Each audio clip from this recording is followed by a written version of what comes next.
Good evening and welcome to ELN Local News. You got the email, now we have the response. We talked to the ELN community on the most recent racial slur incident. If one member of the community is hurting, it diminishes the whole experience for the entire community.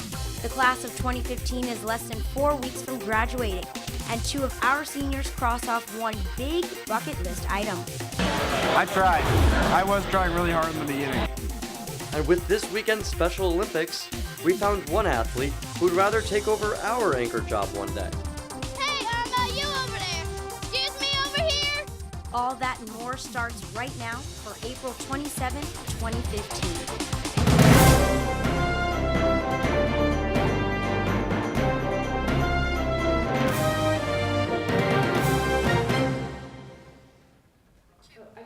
A continuing issue facing ELN's campus in a time when racial tensions are high around the country. Another racial slur at ELN was made known over the weekend, spawning an email from University President Dr. Leo Lambert. Good evening and welcome to ELN Local News. I'm Jasmine Turner. And I'm Gary Grumbach. Our Katie Kaler is in the studio with more. President Lambert said he was, quote, outraged and saddened to report an African-American student reported a racial slur yelled at her from a car on Wednesday night on North O'Kelly Avenue. While this isn't the first incident of racial bias near campus, it also may not have been the only racial slur from that day. I spoke with another student who says the same thing happened to him. Sophomore Josh O'Neill posted on Facebook that the N-word was yelled at him from a car driving on Williamson Avenue. The same night President Lambert describes in his email. He pulled up next to me and I just looked at him and said, don't do it. Whatever you're gonna do, don't do it. He says he didn't report the incident because he didn't think students would care. They don't want to hear about it, they don't want to deal with it, and they just would rather ignore it and say that minorities are being too sensitive or just exaggerating, which we're not. O'Neill did say he talked to Dean of Multicultural Affairs Randy Williams about the incident. Williams says he is inspired by the approach ELN is taking, but that inclusion has to start with the individual. Something that each person on this campus can do is to take a look in the mirror, take that introspective look at self and see, how do I feel about this particular community? Many students on ELN's campus from all backgrounds feel the same way. I think we should move past this and try and change it to make a better difference for the future and to be more equal and all friendly on campus. I was shocked but not at all surprised that another incident like this happened on campus. But I think I was taken in a good way by how direct and forward President Lambert's email was. Williams added that incidents like these impact everyone. If one member of the community is hurting, it diminishes the whole experience for the entire community. Williams is leading a presidential task force on Black student, faculty, and staff experiences to develop a long-term plan for ELN. Since the university is still investigating this incident, they declined to comment or provide the security footage from the incident. If you have any information on this incident, call Campus Safety and Police at 336-278-5555. Back to you, Jasmine. Thanks, Katie. And in Baltimore today, violence in the streets. Baltimore police say protesters were throwing rocks at officers and lighting cars on fire. The protests are over the death of Freddie Gray, a 25-year-old African-American man who died from a severe spinal cord injury after being arrested by Baltimore police on a weapons charge. The circumstances of his death sparked protests against the Baltimore Police Department. Multiple outlets are reporting that at least 7 officers have been injured and one was described as unresponsive. Gray's funeral was this morning. 8% of ELN students come from Maryland and many of them call Baltimore their home. We will have more on Baltimore, including student responses, later tonight. As the semester wraps up, you might be starting to drift into that summer mindset. But in the last few weeks of the year, one thing you can't slack off on is safety. We've taken a look at crime in the past 6 weeks, most of which have been larcenies or thefts in the area. Our Sky Cowens is live outside Campus Police with more. Sky. Thanks, Gary. Since the beginning of March at ELN University, there have been 2 larcenies and 5 vandalisms along with a reported incident of breaking and entering in Crest Apartments. But that does not include the town of Elon, where there have been 6 reports of larceny, one of which included motor vehicle theft, filed in the same time frame. 4 instances of vandalism were also reported. Elon Town Police Lieutenant Sydney Ring says although it may sound obvious, the #1 place to watch out for theft is at parties. Like, people have parties and house parties that you're not sure who you're inviting into your house, and lots of times people could come into your house and then they get the layout, and if you have huge screen TV or laptops laying around, or they see that there's all these bedrooms with locks on the door, well, why are there locks on the doors?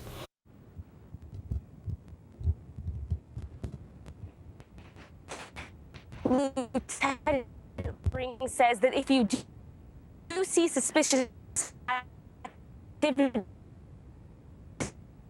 give police call. A town of Elon police report says an incident appeared to be careless. Elon student Joe McGillicuddy, who placed the 911 call, says he was woken up by noise outside his window.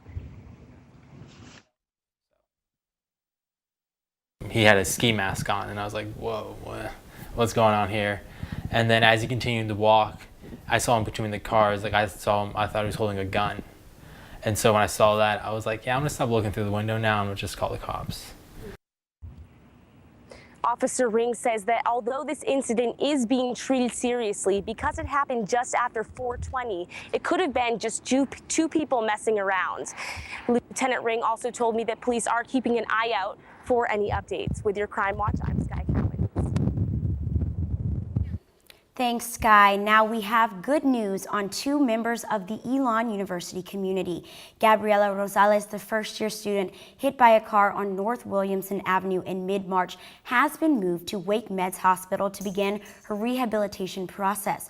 According to her CaringBridge site, Rosales moved to Wake Med from UNC Hospital on Thursday. And Elon student Devin Bartoff of the class of 2016, who was involved in a serious car accident in July, is moving forward in her recovery. From a post on her CaringBridge site yesterday, Bartoff is scheduled to undergo surgery tomorrow to rebuild the sinus area she lost in the accident. The post says this latest surgery is necessary before Bartoff undergoes skull placement surgery. The links to donate to both women's recovery funds can be found on elonlocalnews.com. In the wake of the 7.9 magnitude earthquake that the National Emergency Operations Center killed more than 3,500 people, students today were invited to the Newman Lumen Pavilion to express sympathy and pray for those lost and affected. While the death toll is staggering and still growing, thousands more Nepalese are without a home. Dean of Students Smith Jackson says if you or anyone you know is affected, to reach out to him at jacksons@elon.edu. All month long, ELN has reported on how students can better understand, prevent, and react to sexual assault on or off campus. Our Meredith Stutz has the last installment for Sexual Assault Awareness Month on what you do if someone you know is assaulted.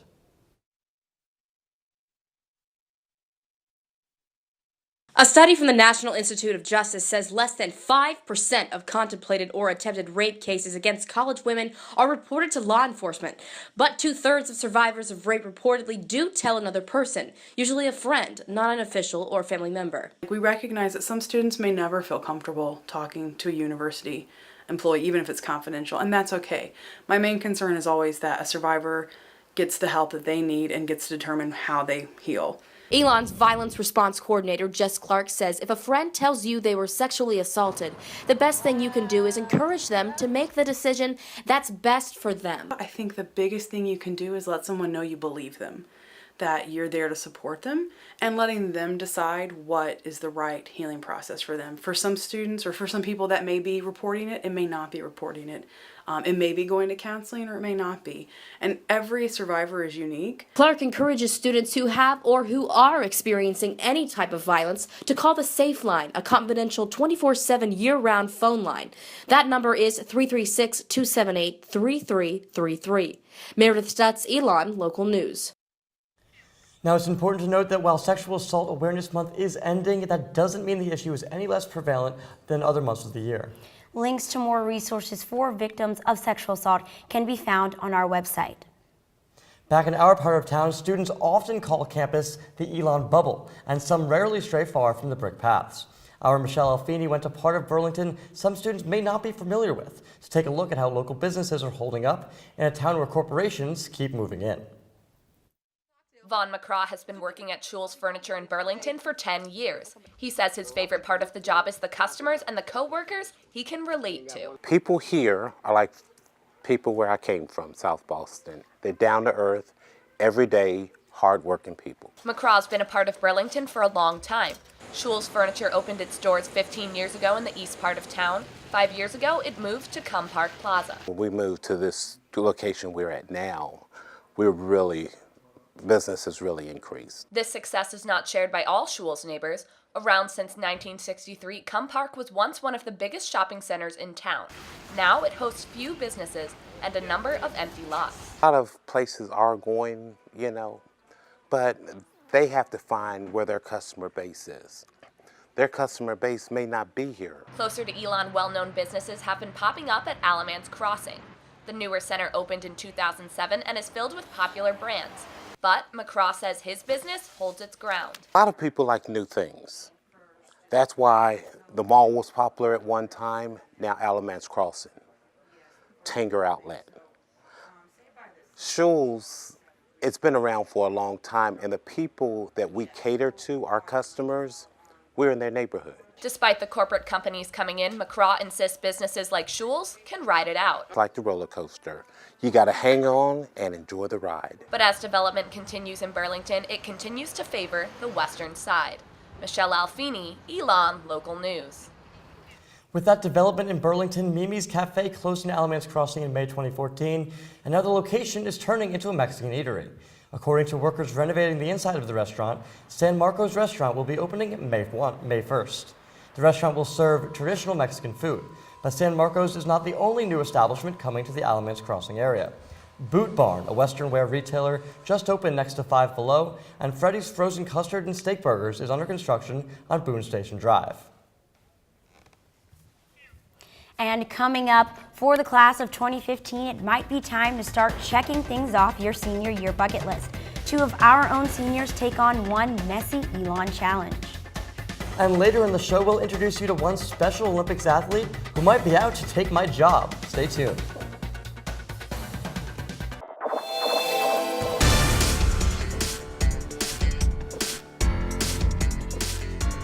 Let's get muddy, Elon. That was the cry Sunday morning at the 11th annual Festivus, a giant mud party held by Elon students at the Sheridan Apartments.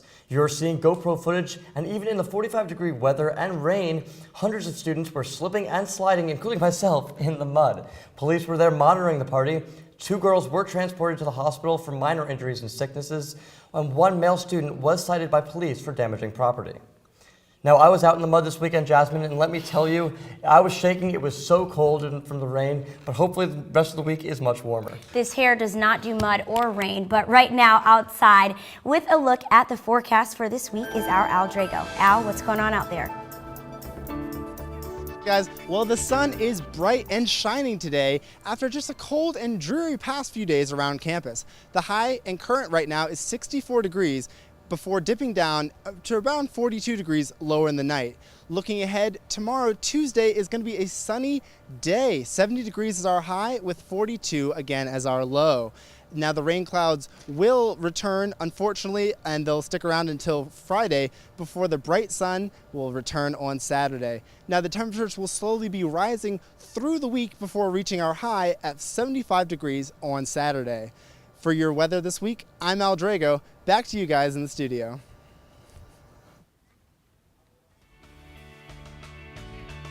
Thanks, Al. With graduation fast approaching, many seniors are making the last-minute scramble to complete the local Elon traditions. This weekend, 2 of our senior reporters decided to try out Fat Frog's Bullfrog Challenge. Let's take a look. This is a huge break. I severely underestimated the size I of told this you that.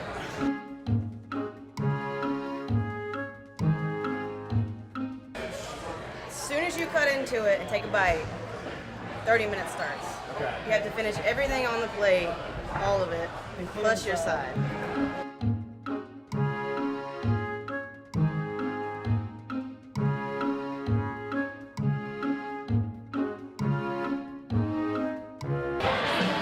tried. I was trying really hard in the beginning, and I'm still trying now. It's just... I think if it was maybe like just the meat, maybe I could have done it. Just gonna make a little chip sandwich. But all this other stuff is just killer. Ugh, burp after burp.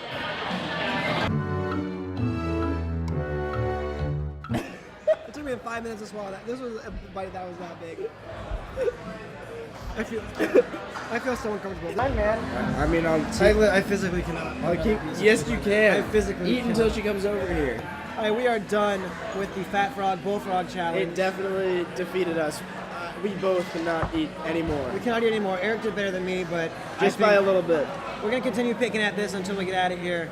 But that's all the time we got. I'm Jonathan Winston. I'm Eric Halpern. For ELN ELN Local News. I was rooting for him, but Fat Frog's owner says he's only seen 6 people complete the challenge. Happening right now in Newman Lumen is a unique dining experience you can't find in McEwen or Lakeside. It's called Sign and Dine. Now, our Brianna McClelland is there right now. And Bree, what's going on?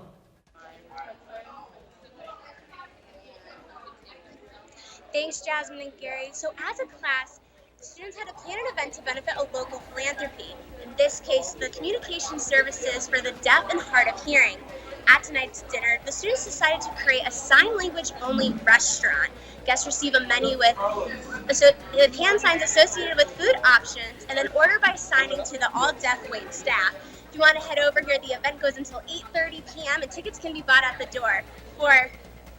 I'm Brianna McClellan. Back to you guys in the studio. That was so cool, Brianna. When we come back from break, with this weekend's Relay for Life, we talked to one survivor about what kept her going all 12 hours.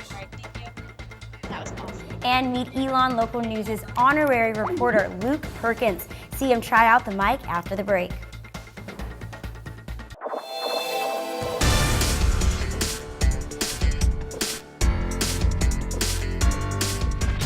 ELN's Relay for Life raised more than $70,000 for colleges against cancer this weekend. Our Jackie Pascal spoke to one cancer survivor. Walking, dancing, and pies to the face, all to fight cancer. Justin, how you feeling right now? Great. How about now? Even better. In between the entertainment, survivors took to the stage to share their stories. ELN sophomore and peripheral T-cell lymphoma survivor Amy Wolf said everyone is touched by cancer, whether they know it or not. It will happen in their life, and they can say, I relayed when I was in college, and say, like, I made a difference. I helped spur this cancer research. Wolf says she relays in memory of her friend Caroline. Their friendship started in the halls of Duke University Hospital during treatments, where they pushed each other to keep fighting. She was like, I want to help you the way that I was helped. A documentary was made on Amy and Caroline's relationship and how it changed through their diagnoses and treatments. At Friday's event, Wolf lit a luminary so the light of her friend could keep shining. Because she was such an amazing person, and I don't want a death to stop her and her memory. While the light of the luminaries represents hope, for Amy it also represents one more birthday. When you are on the bone marrow transplant unit for peds at Duke, when you get a new transplant, they call it a birthday. So you celebrate more birthdays during the year, but also in the years to come. For Wolf, birthdays mean more than just another year. They represent what got her where she is today. That's what you look forward to. You look forward to growing old and like having those experiences with everyone and anyone. Jackie Pascal, ELN Local News. Now, ELN hosted more than 400 athletes this weekend for the Special Olympics. Our Ashley McGettrick stopped by Rudd Field to get to know one participant who might steal my job one day. Rudd Field became home to dozens of events where Special Olympic athletes, young and old, could demonstrate their strength and skills. But one athlete was more interested in showing off a different talent. Hi, what's up? I'm Luke Perkins. I'm a famous athlete. Give me the microphone. We have some famous athletes here. Hey, turn the camera.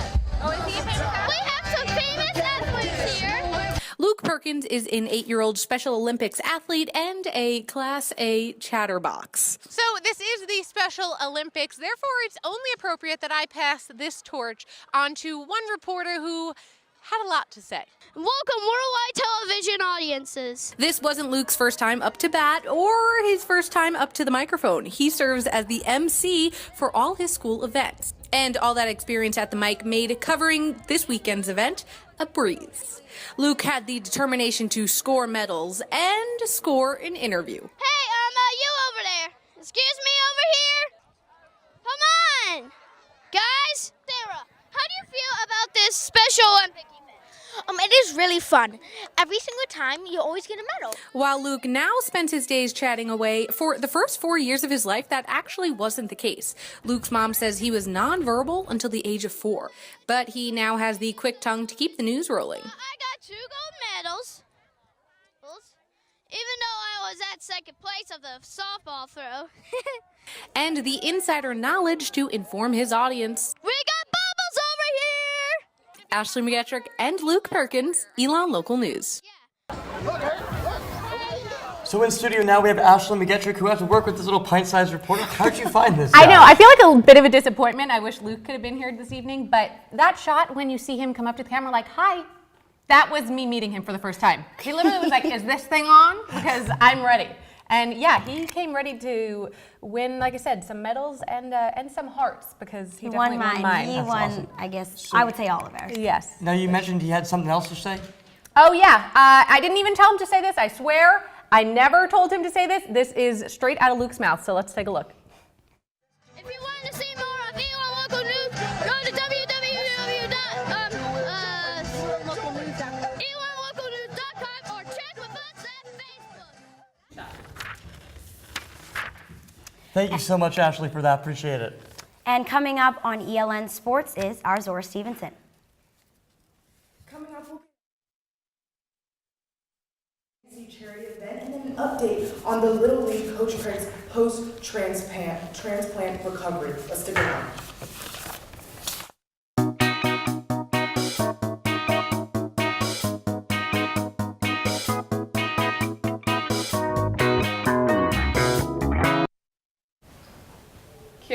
Welcome to ELN Sports. I'm Zora Stevenson. The Elon football season came to a close this weekend, at least until August, that is. Saturday evening featured the annual Maroon versus the Team White scrimmage in Rhodes Stadium, signifying the end of spring practices. Head coach Rick Skrosky wasn't the only coach on the sidelines, as he was joined by Mayor Jerry Tolley and Sam Story, who served as honorary coaches. Tolley led Elon to back-to-back NAIA championships in 1980 and 1981. Story was on the 2009 coaching staff that reached the first FCS playoffs in Division I history. With who? You guessed it, Rich Skrosky. The game itself was messy from the wet conditions, with the rain making the ball hard to catch, but the rain didn't stop QBs Connor Christensen and Daniel Thompson from putting on a show. The two front runners to win the starting job this fall got reps with both the first team and second team offenses. Coach Skrosky says it's still an open competition.